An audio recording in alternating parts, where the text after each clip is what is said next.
Bom, o Brasil venceu, fez saldo suficiente para ser o líder do grupo, garantiu a liderança do grupo, mas será que a vitória foi convincente? O que tu acha?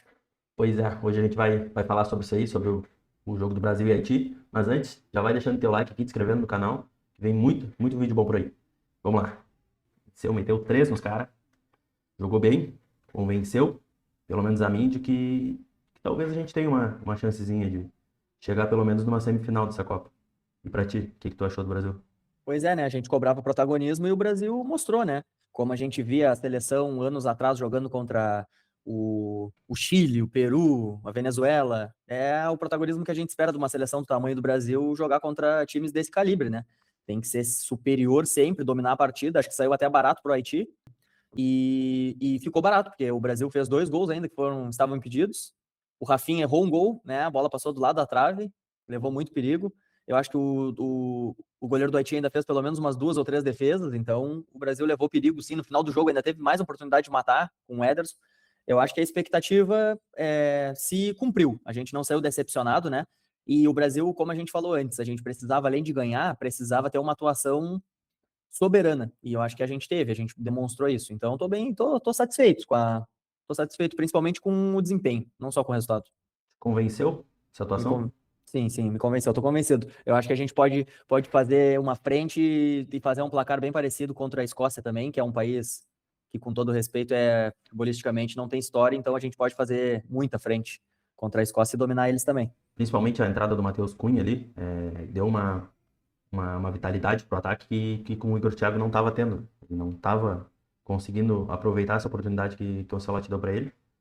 E acho que com essas trocas ali o Brasil melhorou muito o jogo, principalmente no meio de campo, né? Com o Paquetá mais solto, mas principalmente também com o Matheus Cunha entrando como um falso 9 ali, né? Pois é, falando nisso, né? Vou dar a escalação aqui. Foi o Alisson no gol, linha defensiva com Danilo, Marquinhos, Magalhães e o Douglas Santos. Casemiro, de primeiro volante, Paquetá e Bruno no meio, né? Rafinha, Matheus e Vini na frente. A gente teve uma mudança significativa aí não só na formação, mas principalmente na maneira do Brasil jogar, né? Foram 2 peças só alteradas, o que também surpreende um pouco. A gente estava até achando que ele iria poupar pelo menos o Casemiro, iria vir com outros jogadores, né? Daqui a pouco dar um descanso também para o Douglas Santos, que jogou os 90, né, na primeira partida. Daqui a pouco tiraria o Vini antes ou começaria com o Vini no banco, né? E muito pelo contrário. O Bruno também, né? Mas muito pelo contrário. A gente teve aí o Casemiro tendo até uma postura um pouco mais defensiva nessa partida, justamente porque o Paquetá estava mais centralizado, né? Diferente da primeira partida, onde ele estava muito aberto pelo lado direito e deixando o Rafinha mais livre, né, para fazer aquela pressão lá na frente. Mas nesse jogo, não. O Rafinha ficou mais pelo lado do campo, né, nos minutos que ficou. O Matheus, ele tem essa característica de buscar a bola um pouco ali atrás. E o Brasil teve muitas oportunidades espetando justamente os pontas, né? O Vinícius e acionando bastante o Vinícius e o Rafinha. E o Paquetá produzindo muito pelo meio. Eu particularmente gostei bastante dessa mudança aí, dessa mudança de 2 linhas de 4 jogadores para um 4-3-3, né? Os laterais também, o Danilo no lugar do Ibanes trouxe uma característica que até surpreende ser um pouco diferente. Justamente, o Ibanes ele é muito bom defendendo, mas ele não tem muita destreza, né, na hora de produzir para o time. O Danilo, ele tem, além de mais experiência, ele também tem mais técnica, porque ele é um jogador que fez a sua carreira como lateral. Ele tecnicamente é melhor que o Ibanes para construir o jogo. E ele surpreende, claro que era o Haiti, mas ele fisicamente tá bem, né, cara? Jogou bem o jogo. Pois é, entrou muito bem no jogo, né? Desde o início. E as principais mudanças foram essa, né? Pro jogo, mudanças em relação ao jogo do Marrocos, né? O Danilo na lateral e o Matheus Cunha na vaga do Igor Thiago, que funcionou. Realmente funcionou. O Brasil foi completamente superior ao Haiti. Um time mais rápido, mais técnico e mais intenso durante a maior parte do jogo. No segundo tempo, o Brasil tirou o pé, como a gente costuma dizer, né? Deu uma, uma valorizada ali no placar. Até teve mais algumas chances, mas não igual no primeiro tempo, né? Eu acho que o Matheus Cunha foi a principal aposta do Ancelotti e ele deu certo, entregou muito, mais do que o Igor Thiago, entregou contra o Marrocos e no último amistoso, né? Também contra o Egito, Egito, foi, né? Egito, né? Egito. O Paquetá jogando muito mais do que jogou contra o Marrocos, para mim foi o maestro ali da partida.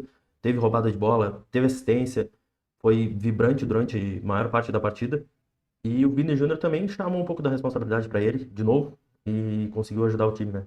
E infelizmente o Rafinha saiu machucado ali, que perto dos 40 do primeiro tempo, né? Acabou se Sim. machucando, uma lesão que já é reincidente, né? Ele já se machucou outras vezes, já teve essa lesão outras vezes, né? E acho que preocupa pros próximos jogos do Brasil. Pois é, o Rafinha era uma das esperanças do Brasil, de jogadores brasileiros, aliás, atuando na Europa, porque ele fez uma temporada 24-25 muito boa, né? Ele teve perto ali de ganhar o melhor do mundo, acabou ficando, se não me engano, em quinto lugar. E nessa temporada passada se tinha muita expectativa de que ele pudesse repetir, né? Aquela temporada tão boa, tão excelente quanto ele fez. E foi justamente essa lesão que atrapalhou a temporada dele. Então, mais uma vez aí aparecendo, né? Estima-se que ele possa desfalcar o Brasil durante 10 dias. E aí a gente também, essa questão de lesão, a gente não sabe se é 10 dias para voltar a treinar, se é 10 dias já está 100%. Lesão muscular, tem toda a questão de regeneração, né? A cicatrização muscular do jogador, varia muito de metabolismo para metabolismo. Então, é uma lesão muito particular, né? Então, digamos, 10 dias, talvez não tire ele da Copa, mas vai tirar ele pelo menos contra a Escócia e vai tirar ele dos 16 avos também, né? Então, ele voltaria só numa hipotética oitavas de final para o Brasil, né? Então, é um período bem significativo, infelizmente. Ele saiu ali aos 39 do primeiro tempo e entrou o Ryan no lugar dele, né? O Ryan, não sei qual é o teu ponto, do meu ponto de vista, fez uma atuação bem discreta, mas o que se entende, né? Pelo contexto da competição, pelo contexto do jogador, que é jovem, embora tenha estreado bem pela seleção, fazendo gol, inclusive, mas é um jogador jovem, então foi uma atuação discreta, mas tá ok, tá aceitável, né? Perfeito, eu assino embaixo. A atuação do Raya foi ok, não comprometeu, também não deu show e foi dentro do que a gente espera um pouco mais dele, mas foi dentro do que ele podia entregar, acho, naquela partida ali. Não tinha muito mais o que ele pudesse fazer. Depois as outras alterações aos 18 do segundo tempo, entrou o Martinelli no lugar do Paquetá e o Endrick no lugar do Cunha, né? O Endrick tendo aí uns minutos que justamente se pede para ele, né? Teve pelo menos 30 minutos para jogar. Martinelli no lugar do Paquetá mudou um pouco a configuração do time, né?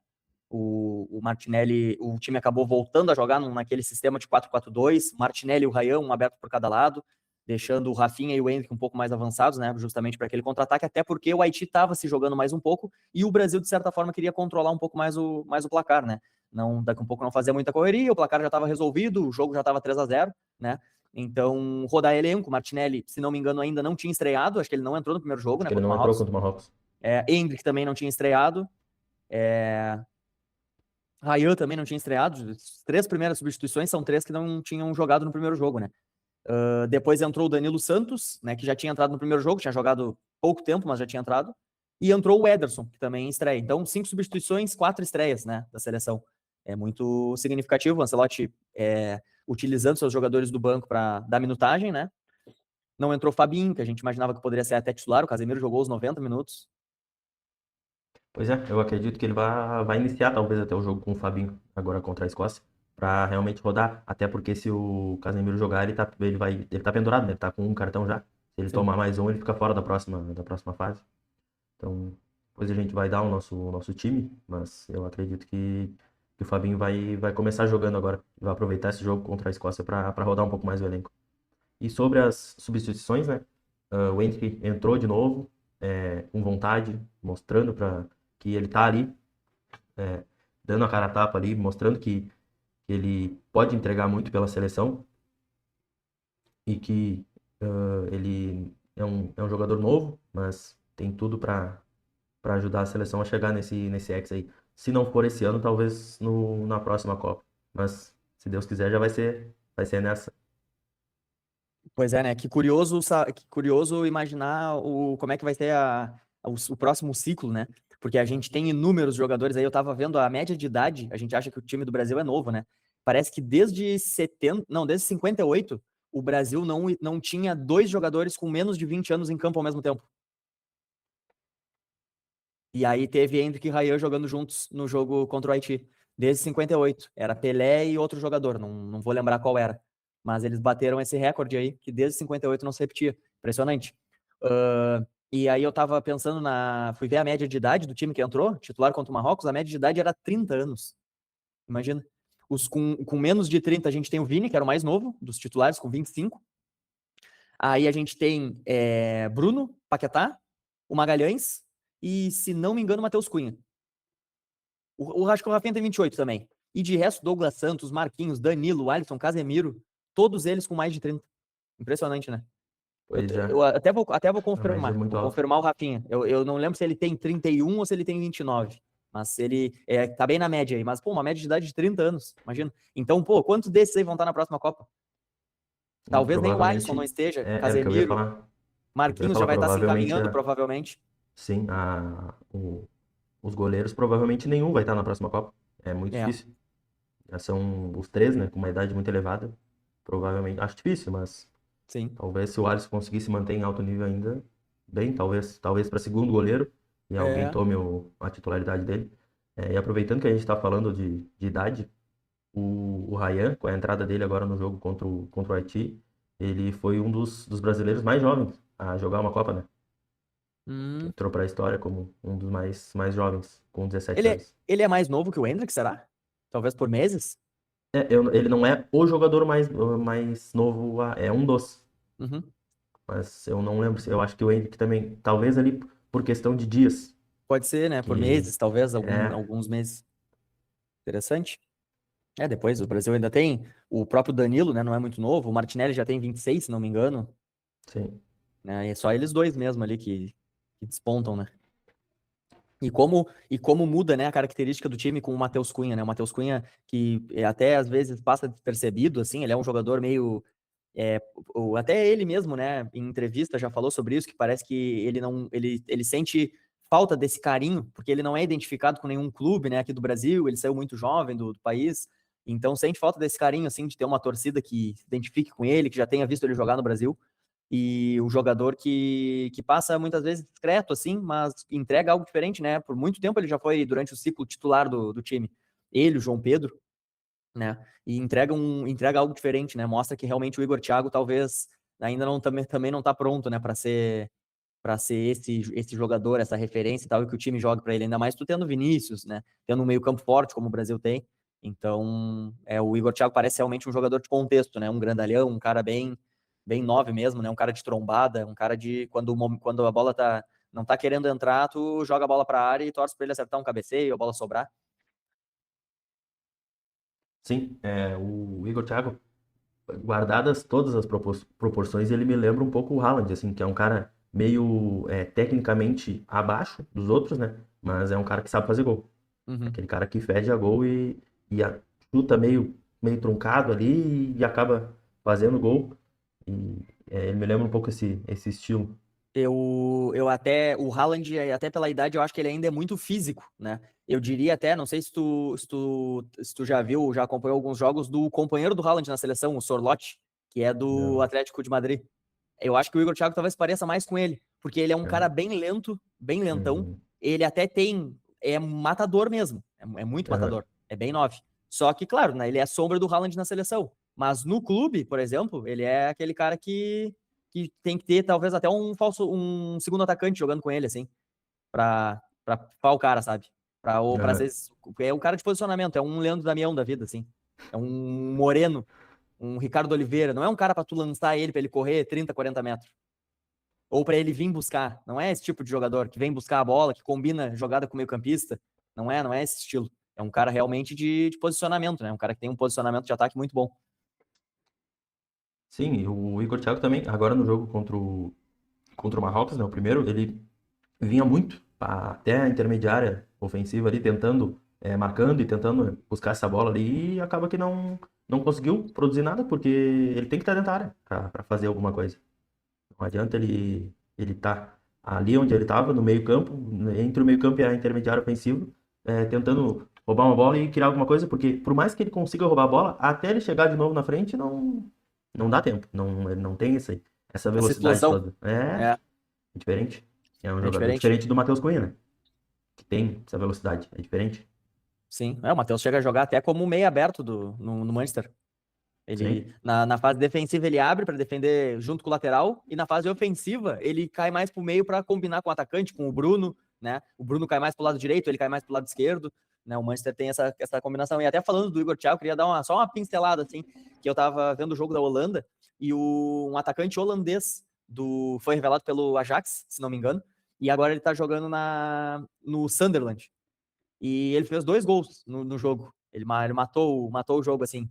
E é engraçado como a gente vê uma parte muito gritante da mídia brasileira criticando justamente a convocação desses jogadores na seleção brasileira, né?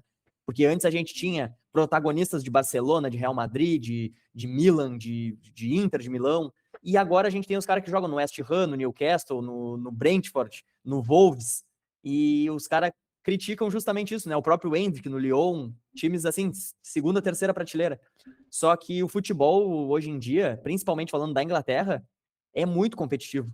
E tu tem inúmeros jogadores que são titulares, como é o caso do Brobbey na seleção, que jogam em times de segunda ou terceira prateleira, né? E tu pega agora, por exemplo, o Lewandowski. O Lewandowski talvez para sempre seria titular da Polônia e vai ir para um time segunda ou terceira prateleira também. Porque no clube é muita competição. Agora, nas suas seleções, acaba que tu não tem tanta competição assim, né? Então, tipo, o Paquetá, quando jogava no West Ham também, né? Agora o próprio Igor Thiago, esses caras na seleção, às vezes, não tem tanta competição quanto vão ter na sua liga, né? Jogando contra outros craques mundiais também. Pois é, o pessoal tem esse preconceito, né? A mídia, principalmente, tem esse preconceito com os jogadores que não atuam no Real Madrid. O PSG, há um tempo atrás, não era um time grande. E o Ronaldinho jogava lá, por exemplo, quando foi convocado, né? Então, isso aí as outras seleções têm jogadores que, como tu citou, o Brobbey, que tem jogadores que são segunda, terceira prateleira da Europa que jogam e performam muito bem. Sim. Não tem mais essa necessidade se for convocar só o jogador do Real ou do Barça, não tem como. Não dá certo. E pode falar. A gente jogou contra a França, né, o amistoso, e até foi um dos gols foi do Ekitike, que hoje tá no Liverpool. Mas o Ekitike, há meses atrás, estava no Frankfurt, da Alemanha, né? Então, Sim, tipo, às vezes realmente o cara pega o cara nessa ascensão. O Matheus Cunha. O Matheus já passou por Atlético de Madrid, já passou. Ele jogava na Alemanha também, se não me engano. Acho que ele jogava no Leipzig, da Alemanha. Então, times. Até o Atlético de Madrid foi o maior que ele jogou, até o Manchester. Aí depois ele foi para Inglaterra jogar no Wolves, que quase todos os campeonatos brigavam para não cair. Inclusive caiu agora esse ano. Então, é outra. Aí, tipo, o André e o João Gomes eram dois que estavam sempre sendo convocados pela seleção. E os dois caíram com o seu time, porque a competição na Inglaterra é muito alta. O Tottenham quase caiu. E o Tottenham tem inúmeros jogadores que são titulares nas suas seleções, né? sim. Então, não quer dizer, né? É realmente um preconceito. O cara tem que entregar para o clube, naturalmente, lá no contexto do clube, mas no contexto de seleção é outro contexto. Se o cara tá entregando na seleção, é indiferente onde ele joga, tanto faz. Ele pode nem ter clube, como foi até um jogador do Brasil, né, o Júlio César, na ocasião, em 2014, que não tinha clube. Ele basicamente treinava lá no Toronto, mas basicamente só para ter um treino, era uma parceria. Nem era o clube que ele jogava. Ele foi para lá só para basicamente ser convocado, para não ficar parado. Sim, o Rames Rodrigues é um exemplo também, né? O Nos Rames, clubes, perfeito. nos últimos anos, principalmente, ele não parava em clube nenhum. Uhum. Ele ia só para treinar, basicamente, porque ele só jogava na seleção.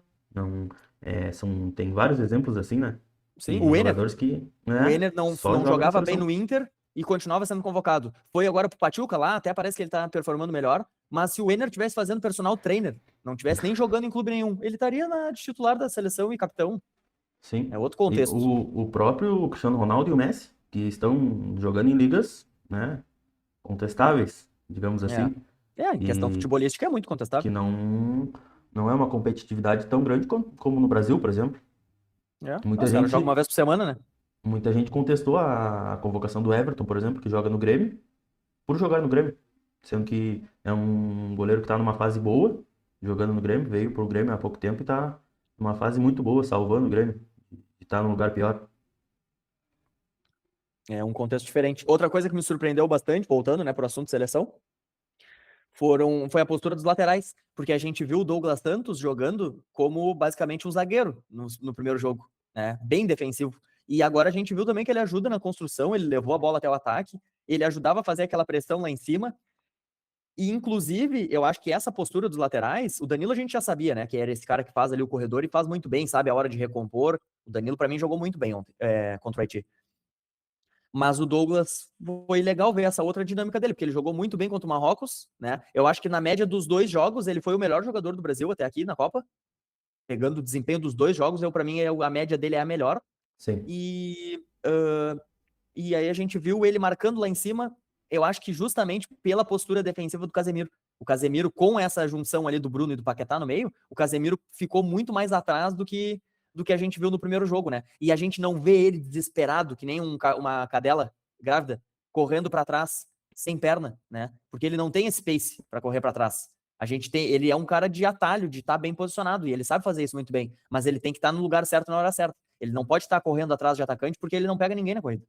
Ou ele chega atrasado e faz a falta e fica pendurado, ou ele não pega nunca, né? Porque a gente vê zagueiros aí que estão no auge, ou no meio-campista, que estão no auge da performance física, que não pegam os mesmos atacantes. Então, o Casemiro tá longe do auge dele, né? Já é um cara que Sim. tá em decadência física. Pois é, eu achei ele melhor. Acho que o Ancelotti conseguiu melhorar o posicionamento dele e elevou o futebol dele de novo, né? Porque no jogo contra o Marrocos ele não existiu. Tudo que ele tentou deu errado. E tanto que o Fabinho entrou no lugar dele e ninguém sentiu falta do Casemiro quando saiu. Mas o Fabinho já entrou também com uma outra postura, né? Diferente dele. Sim, sim. Ele não entrou fazendo basicamente a mesma coisa, só que melhor. Não só isso. Ele fez também bastante. Mas ele também já entrou com uma outra postura, de ir na boa. Não ficar loqueando e indo em todas. Porque não tem como. Não É, tem não tem como como pegar ser esses esse caras aí. caçador, né? Não, não existe. Não é mais a deles. A deles é isso aí, é se posicionar bem e tá ali na hora certa para dar o bote certo na entrada da área. Agora deixa para correr porque tá o, o Bruno, né? Esses caras aí do meio campo, o Ederson. Mas, cara, o jogo contra o Haiti, o Paquetá, me lembrou os tempos áureos do Gerson jogando na seleção. Que é outro cara que podia estar nessa Copa também, né? O Pois Gerson é. sempre jogou bem pela seleção. Pô, o Paquetá, ele joga nas duas. Ele defende muito bem, ataca muito bem, usa o corpo. É louco, né? Impressionante. Sim, jogou muito bem o Paquetá. E acho que o Gerson não foi convocado mais por essa questão do clube, né? Ele saiu do Flamengo meio assim, aí depois veio pro Cruzeiro, também não voltou no nível dele, né? Voltou Uhum. bem abaixo. E, acabou que eu acho que ele não estava nem na lista dos selecionáveis lá. Pois é. Não cinquenta e lembro. cinco nomes, né? Eu não tenho certeza. O que eu me lembro, assim, ele não tava. Mas era um, era um baita meio-campista também. O E Ederson é aproveitando. muito bom. O Ederson é muito bom, mas não seria nenhum absurdo ir o Gerson no lugar dele. Até porque o Sim, Ederson não tem esse apelo popular, né? Não é um cara popular aqui no sim, Brasil também. Joga na Itália, não tá num grande centro que os torcedores brasileiros acompanham o futebol dele. Eu gosto sim. muito dele, acho ele muito bom, mas acho que não seria nenhum absurdo. Pois é. E aproveitando que a gente está falando dos meio-campistas, né? O Bruno Guimarães também jogou muito. É um cara que tu não ouve muita gente falando dele, né? Ele normalmente ele é mais. Ele tem uma participação muito grande no jogo, tanto ofensivamente quanto defensiva, mas ele é aquele cara discreto, digamos assim, que tu não vê ninguém jogando rosa nele. Ele é o cara que faz todo o meio-campo movimentar ali e ter essa mais posse de bola, ajudando o Paquetá e o próprio Casemiro quando perdiam a bola lá na frente já mordeu os caras e tu não vê ninguém jogando rosas nele e dando realmente esse. Como fugiu a palavra? Ele é um protagonista basicamente silencioso, né? Um protagonista É, fantasma. Um cara que tá de costas, às vezes, pra plateia. É um sim, maestro, né? exatamente. Ele é Exatamente. muito, muito discreto, mas ele é muito importante para essa engrenagem do Brasil. Ele é uma peça muito Perfeito. importante. E o Gerson tava na pré-lista, confirmei aqui. O É, pessoal da perfeito. produção aqui nos passou. Bom, e com essa vitória, né, o Brasil assumiu a liderança do grupo C, tá com 4 pontos, né? 4 pontos. 13. E aí tem a Escócia agora na quarta-feira, que é dentro deles. É dentro. É no mínimo 2-0. Acho que 3 a A 0 mais. um 3-1 não me surpreende. Sim, Talvez. provavelmente Endrick tendo mais oportunidade, mais minutagem. Neymar também. Pô, ver o Neymar e o Endrick jogando junto vai ser bom. Isso é Ia ser legal. legal, hein? Ia ser legal no segundo tempo. Eu acho que o Matheus vai receber ainda de novo essa, É, essa, essa oportunidade. Ele vai receber o colete. Eu acho que ele vai receber o colete do titular. Eu acho que talvez tenha algumas poupadas específicas, né? Eu acho que o Fabinho talvez venha para jogar os 90. sim. Eu acho que Talvez repete Danilo. o próprio Douglas Santos também, né, que tá pendurado também. Como a gente Provável, viu porque o no. Alexandre é de confiança, né? Sim, perfeito. Não cabeça de bagre que vai estar ali. É. E como a gente viu nos treinamentos agora dessa semana, o Alisson também estava mais preservado, não estava fazendo trabalho em campo, né? Tava só na academia. Talvez venha também uma mudança no gol, Eu chutaria que o Magalhães não joga esse jogo também contra a Escócia. né? Também foi preservado num treino e estavam fazendo um acompanhamento ali, porque ele jogou muitos jogos na temporada passada, que é um Aham. desgaste muito grande, né? E ele também teve uma lesão, se não me engano, no final, no começo da temporada. Ele teve uma lesão que tirou ele alguns meses. E, e eu acho que ele talvez seja preservado também. Daqui a um pouco vem a Léo Pereira ali, como joga com a perna esquerda também. Ou até, não dependendo, o próprio Ibanes pode jogar ali Sim. também, né? Não É, sei eu ia se. falar Não sei. que daqui a um pouco o Ibañez aparecesse até na linha central de zaga ali, para É, talvez descansar um dos dois. pode ser. Até porque se o Danilo daqui a pouco toma um cartão, joga o Ibanes pro lado ali e bota outro zagueiro, Sim. né? Ou talvez ele venha com o Léo Pereira ou o Bremer, né? Tem Talvez no Bremer meio também, né? tenha. Que é um bom zagueiro. O Léo Pereira, não, Não passa não, confiança. não, não me pega. E aí na frente, cara, eu acho que ele vai trocar, o Rafinha ele vai trocar por uma peça igual, ele vai botar, eu acho que o Luiz Henrique, eu acho que nessa corrida aí pelo lado direito ali o Luiz Henrique entrega mais, Sim. tanto ofensivamente quanto defensivamente. O Luiz Henrique é uma peça bem polivalente, é um jogador bem completo assim. O Ryan ainda tá nesse processo, eu acho que o Luiz Henrique ganha a vaga. Eu acho que vem Matheus Cunha pelo meio de novo, e lá na esquerda não tem segredo, né? É o O Vini. Gold, o Gold do Brasil. O Gold. Vai vir o Vini, né? Aí seria legal, hein? Imagina se ele saca no segundo tempo. Tá aí no meio ali, vem Paquetá e Bruno de novo? Provavelmente. Eu acho, né? Vai Porque manter esse tripé aí no pelo que meio. eu vi de provável escalação, vai vir. Até pelo menos no primeiro tempo. Pra ajeitar qualquer ponta solta ali, fazer todos os testes possíveis e que é pra próxima fase já tá afiado. Eu diria até se ele for sacar alguém, ele saca o Bruno. Talvez na metade bota o Danilo. Porque o Danilo, Sim. o Danilo tem essa preferência na frente do Ederson ainda, né? Talvez ele saque o Bruno e bote o Danilo. Ou comece com o Danilo e Paquetá. Não sei, já jogaram juntos, né? O amistoso. Sim. E funciona também, os dois são muito bons. Seria legal, hein? Neymar e Endrick ali, os últimos 30 minutinhos. Pois é, Essa provavelmente a combi... gente veja, né? Porque ele não vai começar nem com o Neymar nem com o Endrick. Então, em algum momento, a não ser que ele coloque o Endrick e faltando ali 15 minutos para acabar, ele tira o Endrick e bota o Neymar. Não, aí é Porque loucura. aí não dá, né? Aí é loucura demais. Eu Mas acredito que a gente vai conseguir ver isso aí amanhã. seria legal daqui um pouco botar o Endrick ali uns 15 do segundo e o Neymar lá pelos 20, 25 do segundo, Sim. né? Né? Seria Não, eu legal. acredito que não vai dar uma minutagem muito alta pro Neymar, né? Pra não ter nenhum perigo de estourar de novo. Mas o pior, vamos tocar nesse ponto. O pior não é a minutagem. Sabe o que que é? O pior é a cabeça do palhaço. Porque o palhaço ele não aguenta ficar parado esperando a bola. Aham. Isso aí, toda a carreira do Neymar foi ter essa mesma dinâmica. Os 10 jogadores da seleção, cara que não é estúpido que nem nós dois, são caras que jogaram bola que sabem. O Neymar tem que pegar a bola na entrada da área, porque com a qualidade que ele tem, é um tapinha que ele dá e ele toma uma porrada, é falta ou é pênalti. É uma falta na Sim. entrada da área ou é um pênalti. Os caras ou não vão dar, ou se der, deixa que dê. Agora ele vai lá atrás. Aí os caras fazem rodízio de falta, caga ele a pau. Aí ele se machuca, se quebra, como já quebrou o Sim. tornozelo, dedo do pé. Aí é loucura, não existe por que ele fazer isso. Só que ninguém bota na cabeça dele, ninguém tem esse poder de botar na cabeça dele que ele tem que jogar desse jeito, né? A gente até vê o Messi, principalmente, fazendo isso, indo buscar a bola lá atrás, só que É não, diferente, não né? dá para comparar mais. Não tem, não Não tem dá para comparar comparação. mais. Mas 90% do jogo é ali que ele joga. Ele desce lá atrás, às vezes, na boa, porque tu nem vê ele entrando muito em dividida, tomando muita Sim. porrada, porque ele nem dá esse espaço. Agora o Neymar não, o Neymar gosta de pegar a bola lá atrás e driblar. Não gosta de passar pro lado. Ou passar para trás pro cara acionar outra pessoa. E Sim. aí tem que botar na cabeça dele. Talvez o velhinho consiga, né? Que hoje acho que talvez seja o maior treinador que ele já pegou. Pois Talvez é. o velhinho consiga botar na cabeça dele que ele tem que ser esse cara, dos outros levarem a bola para ele. E aí ele Sim. dá o último passe, ou ele faz o último toque para a bola entrar. Até porque ele tem qualidade, né, para dar esse último passe e largar o Vini ou o próprio Endrick, que a gente estava falando agora há pouco, ou o Rafinha quando voltar, o Matheus Cunha também, de largar eles dentro do gol. É É, só finalizar. Ele tem é, essa qualidade. exato. Que, É, que pode, outros pode na ser. seleção não tem. São raros ali. Algum que nem o Paquetá deu um passe agora pro Vini Júnior no último jogo. São lapsos, assim, que tu não espera deles. Não espera isso deles. Do Neymar a gente tem convicção de que ele pode fazer isso. Perfeito, é isso aí.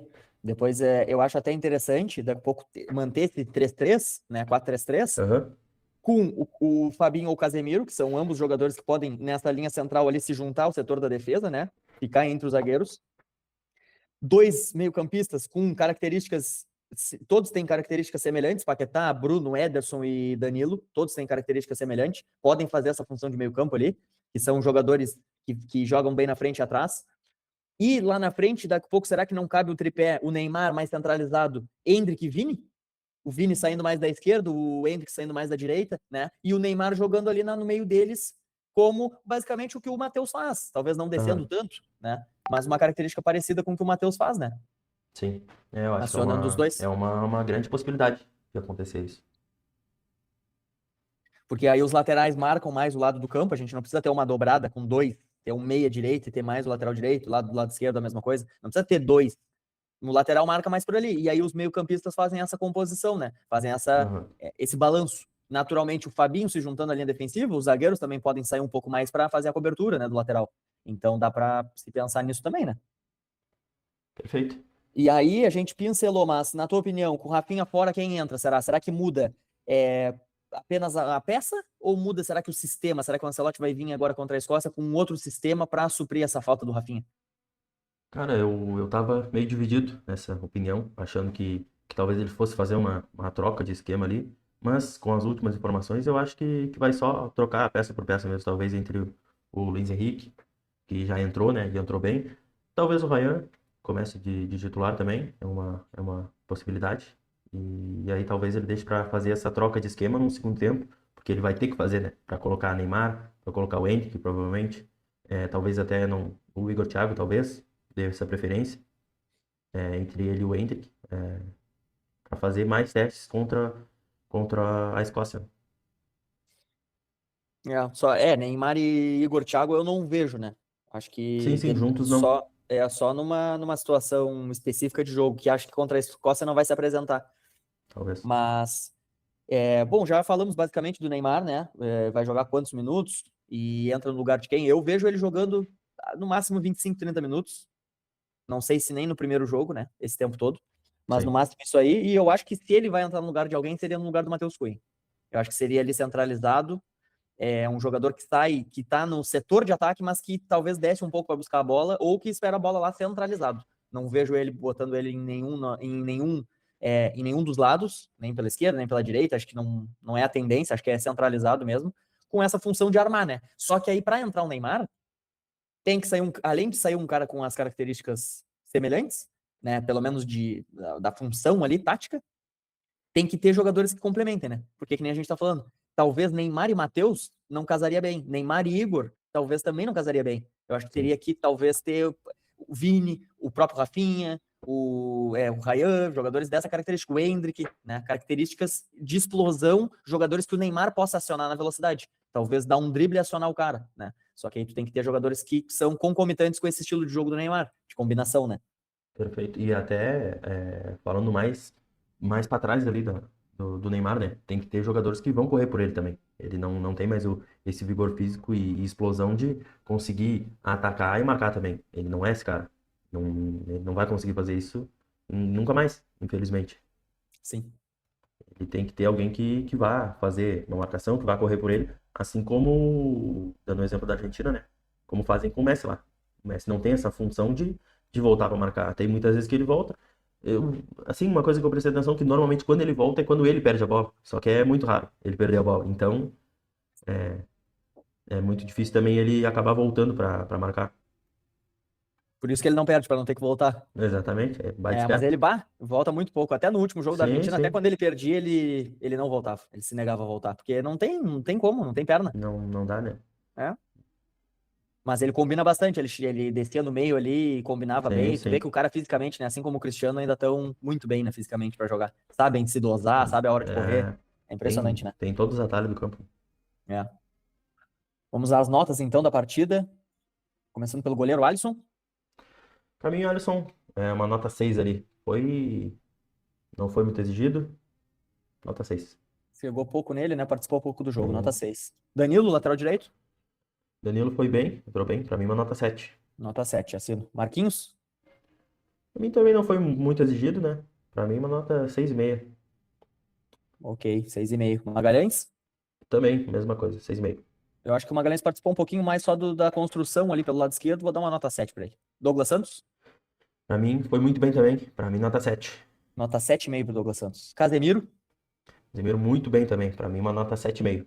7,5. Paquetá? Porque tá muito acima, né? Do que jogou contra o Marrocos. Pra mim, uma nota 8. Nota 8,5 pro Paquetá. Deu uma assistência. Bruno Guimarães? Bruno Guimarães também, muito bem. Pra mim, um pouco abaixo do Paquetá ali, mas 7,5 pra ele. 7,5. Rafinha? Saiu os 39. Rafinha, infelizmente, né, saiu machucado, mas o tempo que jogou, participou um pouco do jogo ali, pra mim, uma nota 6 pra ele. Vou dar um 6,5 pro Rafinha. Tava tentando, tava jogando bem. Infelizmente, saiu lesionado. Matheus Cunha? Matheus Cunha, pra mim, um dos melhores, ele, né? 2 gols. Pra mim, 8,5. Nota 8 pro Matheus Cunha. E Vini? Vini, pra mim, uma nota 8. Participou bem, fez um gol, deu uma assistência, né? Nota 8. Nota 8 também. Ryan? Aí entrou bem, discreto, como a gente falou, né? Pra mim, uma nota 6,5. Eu vou dar um 5,5 pro Real. Martinelli? Também, discreto, entrou bem. Pra mim, uma nota 6 ali, Martinelli. Não participou muito. Martinelli. Hendrick? Qual a nota pro Martinelli? Não ouvi. Martinelli, 6,5, desculpa. Perfeito. O Henrique Hendrick? entrou bem, fez gol, né? Infelizmente estava impedido. Pra mim, uma nota 7 ali pro Henrique. Nota 7 também. Danilo Santos? Também, Jogou 10 minutos? uma nota 6,5 ali pra ele. Não teve muito tempo pra fazer muita coisa. Pois é, vou dar um 6 também. E Ederson? O último do Brasil. Perdeu um gol, né? Podia ter sido um pouquinho mais elástico essa vitória do Brasil. Mas pra mim, uma nota 6,5 também. Perfeito. Assina embaixo também. Bora. Novo quadro aqui no canal. Um pouco atrasado, mas a partir de agora vai fazer parte aqui da nossa rotina. Bolão, palpitômetro da terceira rodada. Vamos começar agora pelos jogos do dia 24. Olha aí, Eric. Suíça e Canadá. Cara, eu acho que vai ser um jogo bem pegadinho. Acho que 2-2. 2-2, bom jogo. Bósnia e Catar. Jogo feio. O que o primeiro tem de bom, esse aí tem de feio. 1-0 Bósnia. O Catar não tá. Marrocos e Haiti. Marrocos acho que vai passar por cima do Haiti. 3-0. África do Sul e Coreia. África do Sul e Coreia, acho que Coreia vai passar também. 3-1. 3-1 Coreia. E México e Tchequia. 2-1 pro México. Brasil e Escócia. Bom jogo, hein? 4-0 Brasil. Ó, Tô alinhadinho contigo. show de bola. Suíça e Canadá. Eu vou de 1-0 Canadá. Bósnia e Catar, eu vou de 2-1 Bósnia. Marrocos e Haiti? Olha, não vai ser jogo tão fácil, hein? 3-1 o Marrocos. Vamos de África do Sul e Coreia. Vou de 4-1. De 4? Vou de 4. México e Tchequia. Olha, esse jogo não vai ser tão fácil, hein? Vai ser 3-2 para a Tchequia. O México já está classificado, aquelas coisas. Tchequia vai fazer o crime. E Brasil e Escócia vai ter 5-1 pro Brasil. Vamos tomar um golzinho ainda pra Escócia? Vamos tomar um golzinho. O primeiro gol da Copa vai ser pra Escócia. Golzinho de cabeça da Escócia? Vai ser do Mac, foda-se, alguma coisa assim. Fala pra gente aqui nos comentários o teu palpite pra essas partidas da terceira rodada da Copa do Mundo.